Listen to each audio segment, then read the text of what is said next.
And now we'll be introducing our person to throw us more light on how the curriculum is in alignment with the nation goals. To you, Mr. Valentine. Thank you, Madam Glory, or Mrs. Glory, giving me this opportunity to iterate more on the curriculum alignment with the national development goal. Firstly, we will start to iterate on the focus on practical and applied science. Teachers should ensure the training programs. These programs are specifically agriculture, ICT and engineering. These are the most important programs now, especially in our economic Cameroon, that our higher minister, Jean Famendo, have implemented for us to focus on mostly. And secondly, we will talk about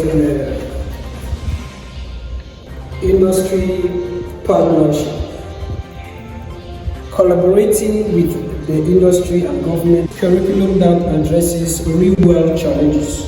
That's under industry partnership.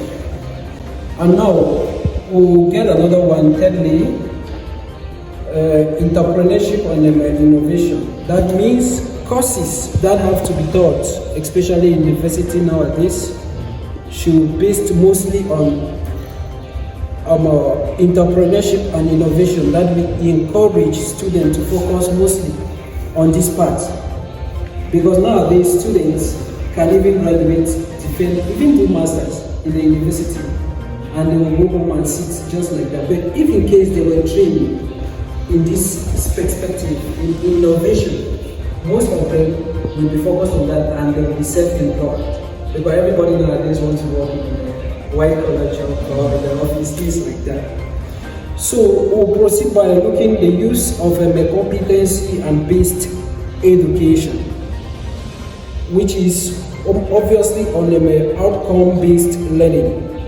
Development training modules that focus on achieved specific collaborations, competencies rather, like problem solving, critically thinking, and technical proficiency. So, lastly, on this, under the use of a competency-based education, we'll talk about continuous assessment and improvement. Regular assessment of skills to ensure that trainers can adapt to new specific and technological advancement. So when you look at this point, obviously they're based on encouraging and improving the 2023 modification of a 201 law of higher education. Thank you. We thank Mr. Valentine for giving us how the curriculum is in alignment with the governmental goals and objectives towards education.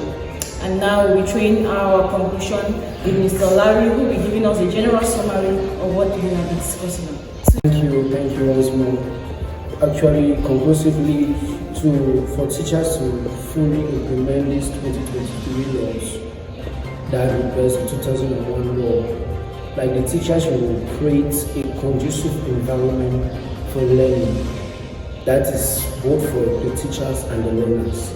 Like above all, once your environment around you is positive, everything around you is positive, right? Because students cannot learn in a kind of environment, or learners cannot acquire knowledge in an environment that is sophisticated. So teachers will try to create a good learning environment for their learners. For instance, they can engage students in collaborative projects that mirror industrial practices or focus on problem solving, which prepare students for the workforce. That teachers can cause students to do well. I can remember back in our school days, we were sent to some companies to do voluntary services, and that helped us acquire skills, and it helped us to expand. Our knowledge was expanded, and it gave that collaboration and that conducive learning environment. So teachers try to emphasize on the learning environment of their learners. I think that would be good.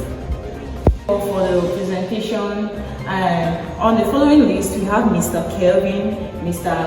Valentine, Mr. Larry, Mr. Clifford, and I am Mrs. Glory, which was under the Faculty of Education. We have put together our heads to see how we can successfully, as upcoming teachers in our future, implement the 2023 law in our classroom and the school environment. And equally got assistance from Mr. Berry, who assisted us in editing and photo shoot of the video. Thank you all. See you in the next video.